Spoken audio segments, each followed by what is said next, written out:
قسەکانی خامنەئی نائومێدی و دامپێدانان بە شکستدا.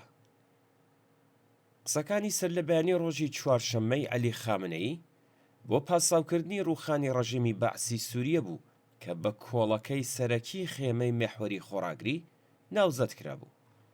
ناوبراو قسەی بۆ ژمارەیەک لە لایەنگرە دەستەبژێرەکانی خۆی دەکرد.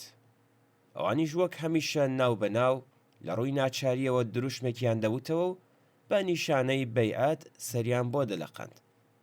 فەرماندەکان، کاربەدەستان، سیاسەتمەداران و ئەو کەسانەی کە لەژێر ڕێبەرایەتی شەخسی خامنەییدا لە ماوەی 13 ساڵی ڕابردوودا دەیان هەزار ئێرانی، ئەفغانستانی و پاکستانیان لە سووریە بەکوشدا و زیاتر لە 50 ملیارد دلار سەرمای خەڵکیان بە فیرۆدا بوو، لەو کۆبوونەوەیدا بەشدار نەبوون. هەڵبەت ئیزن نەدرابوو کە راپۆرتی ئەو کۆبوونەوەیە لە ڕۆژنامە سەرەکیەکاندا بڵاو بکرێتەوە، تەنیا لە ماڵپەڕ و ناوەندە هەواڵگیریەکاندا بڵاوکرایەوە. خامنەئی لە 1-2 ڕەستەدا بە شێوەیەکی ناڕاستە و خۆشکەستی سیاسەتەکانی خۆی لە سووریا قبوڵ کرد، بەڵام لە هەمان کاتدا هەوڵیدا بە شێوە دەربڕینێکی ئیدیۆلۆژی بدوێ بۆ ئەوەی لایەنگرەکانی پاساوی ئەم شکستیان بۆ قبوڵ بکرێت. ناوبراوتی خۆڕاگری لە ئیمان و باوەڕدایە و ئیدعای ئەوەی کرد کە ئەم ئیمان و باوەڕە لە ناو فلستینیەکان و مسڵمانانی لوبنان و ئێراندا زۆر بەهێزە. ئەو هەروەها ئیدعای کرد کە لەسەر بنەمای ئەم باوەڕە خۆڕاگریە کە ئەو خەڵکە لە هەر شوێنێک زەبریان بەرکەوێت شێلگیرانەتر لە جاران لە بەرامبەر دوژمندا دەردەکەون. ئەمە لە حاڵێکدایە کە ئەگەر تا دوێنێ هەندێک کەس لە لوبنان و فلستین سیاسەتەکانی کۆماری ئیسلامیان بە ڕێگای ڕزگاری خۆیان لە دەست زوڵم و ستەمکاری دەزانی، ئەمڕۆ بە نەفرەتەوە باس لەم ڕژیم و ئامانجە ناڕەواکانی لە ناوچەکەدا دەکەن. ئاژانسەکانی هەواڵ گەلێک راپۆرتیان لەم بابەتەوە لە زاری پەنابەرانی خەڵکی لوبنان و سووریە بڵاو کردوتەوە کە بە نەفرەتەوە باس لە کۆماری ئیسلامی دەکەن.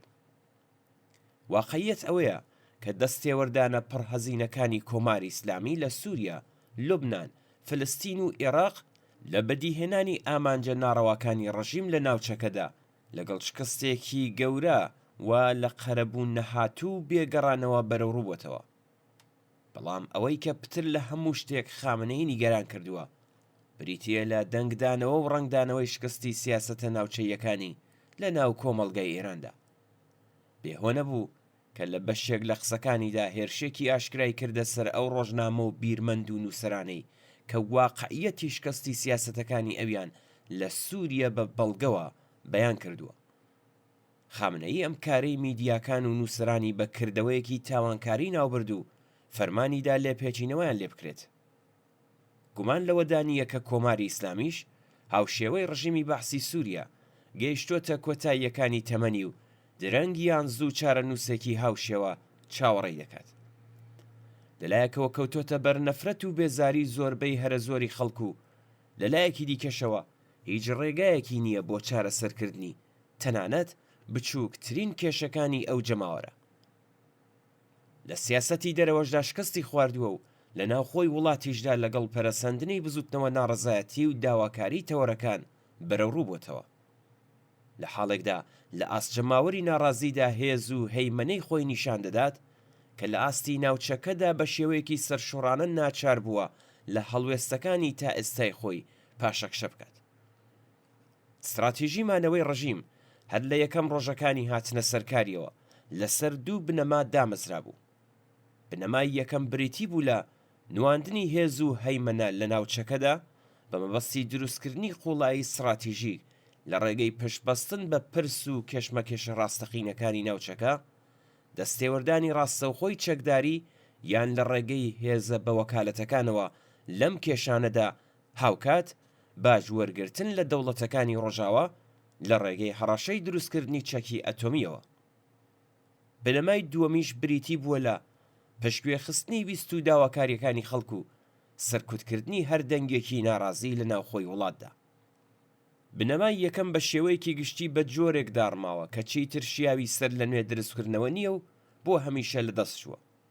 ئەگەرچی پرسە ناوچەیەکان و ئەم زۆڵم و ستەمەی کە بەتایبەتی لە خەڵکی فلستین دەکرێت هەروە بەردەوامن، بەڵام هەم بێتوانایی و هەم ئیدعای درۆ و فریوکارانەی کۆماری ئیسلامی سەبارەت بەوەی کە گۆیا پشتیوان و لایەنگری ئەو خەڵکەیە بۆ هەموو لایەک دەرکەوتووە و چیتر کەس ئومێد بەم ئیمامزادەیە نابەستێت.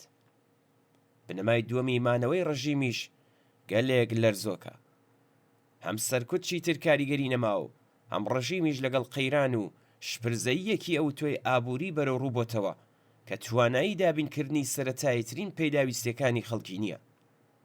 سەرەڕای چاپکردنی بێسەرەوبەرەی دراوی بێپاڵپشت تەنانەت توانایی ئەوەی نییە کە حەقدەستی مانگانەی موچەخۆرانیش لە کاتی خۆیدا بدات. جگە لە هەژاری لە ڕاددەبەدەر و نەهامەتی ئابووری لەم زستانە ساردەدا ماڵەکان بۆ ماوەی چەندین کاتژمێر بێکارەبا دەبن و بەکارهێنانی سوتەمەنی گازۆیل بە مەبەستی دابینکردنی ئەم بڕە کارەبایش تەندروستی خەڵکی لەگەڵ مەترسی جددی بەرەڕوو کردوێتەوە.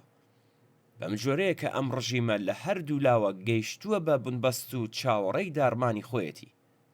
قسەکانی خامنەیی وێڕای خۆفریودانێکی ئاشکرا نیشانەی ئەو پەڕی نائومێدیش بوو سەبارەت بە داهاتووی ڕژیمی ئیسلامی.